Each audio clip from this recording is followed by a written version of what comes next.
one of the most important distinctions that it has to be made in management is, well, precisely the differentiation or the difference between managing and leading.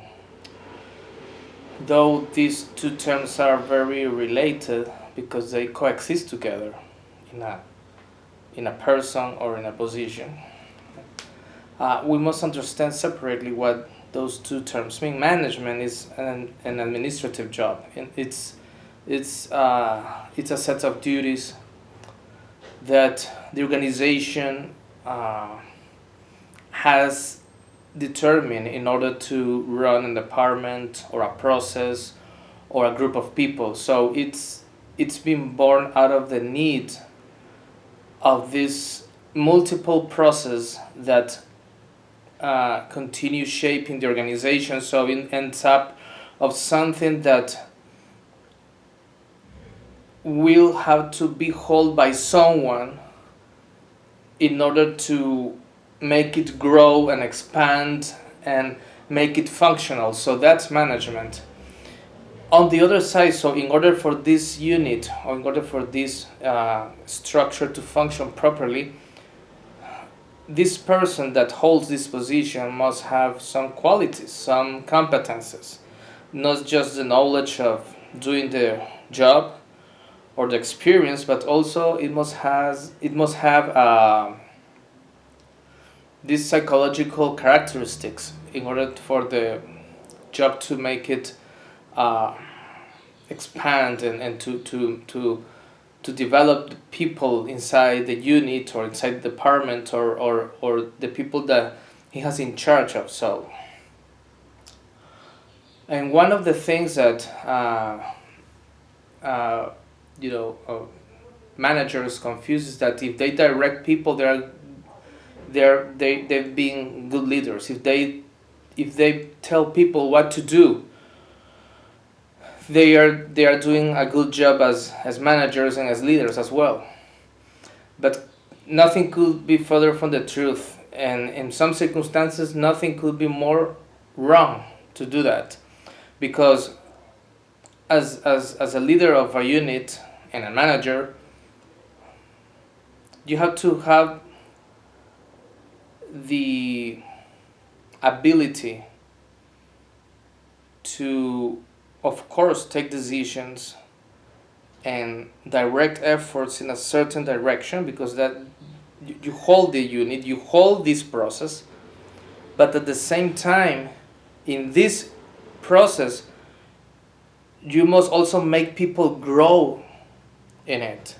If you don't make the people grow in it, your department is weak by definition, because they are not learning to think and to take their own steps to make the job, to do the job, to do their jobs.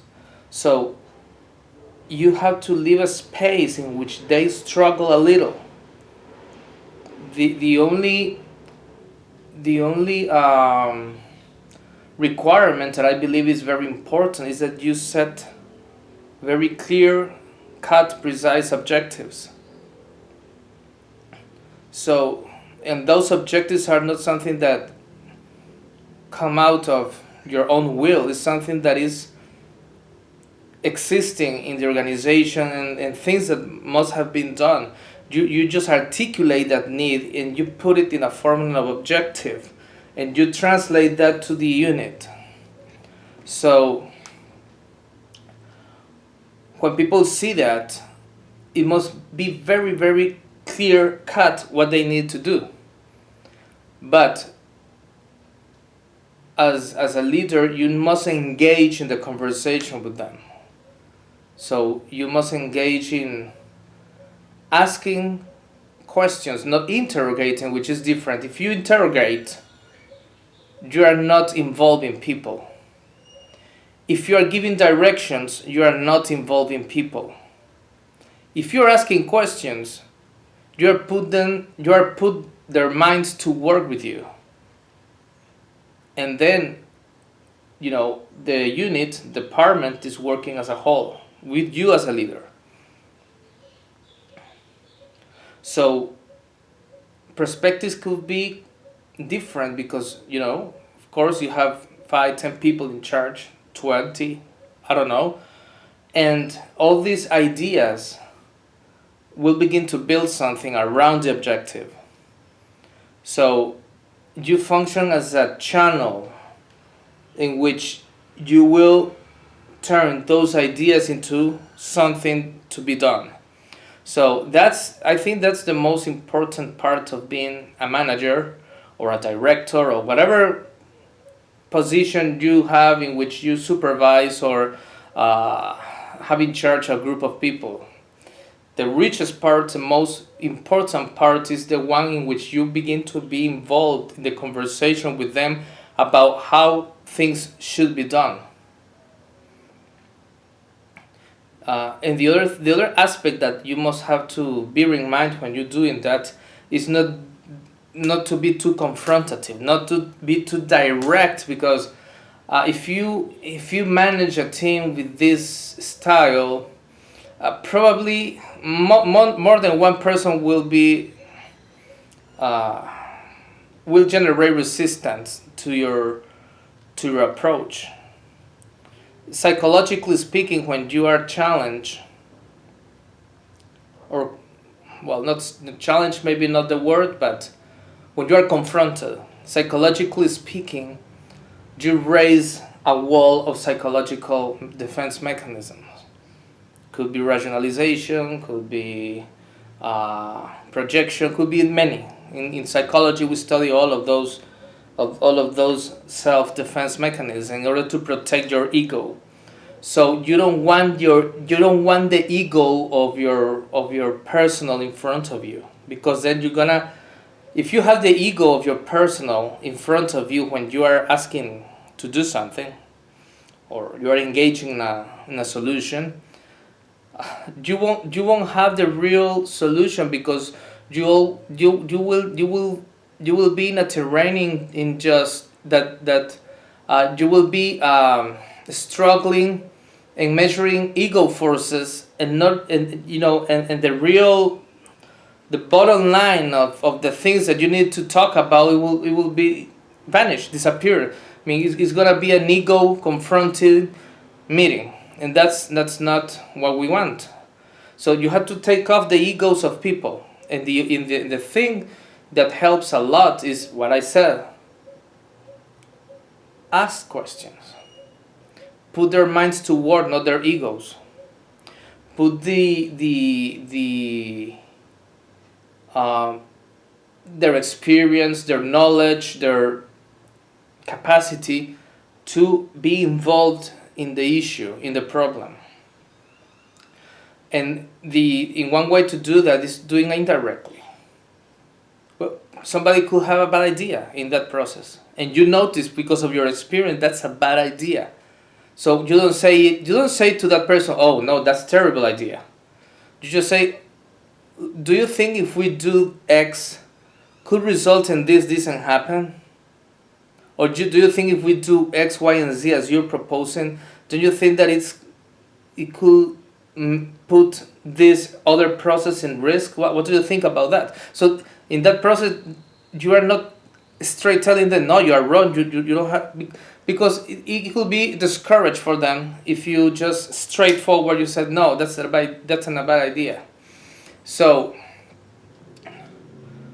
you make this approach indirect, from the sides, from above, from below, just to have a metaphor. So, but not in front, because if you go in front, you go to their ego, and if you go to their ego, conversation is over. So you must approach this in this strategic, let's say, way. And that's how the team grows. That's how the team will develop their skills, their abilities to. And I said at the beginning that you have to let the team sometimes struggle a little. because in that struggleness is where they will find for themselves a step of resources that they didn't have before. But you do that calculating it. I mean, you don't leave them alone, completely alone. I mean, you leave the problem. You look at it. You say, oh, well, they are going through something difficult right now. But you have your mind on them. You have your eyes on it.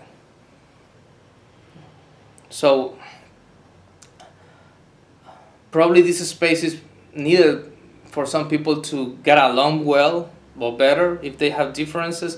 Probably this space is needed so they can find some resources that otherwise they won't. Probably this space that you live is needed to accommodate, some of the skills that needs to still be sharpened. So it's very important also to sometimes detach a little bit from your team and let them do their job. So to be a leader is one thing. To be a manager is another thing. You have to combine and maintain the balance between your duties as the organization has put them or given them to you to do, and how the leadership is the how you're gonna do all this, in what way, how you going to potentiate your team, yourself, in order to accomplish that.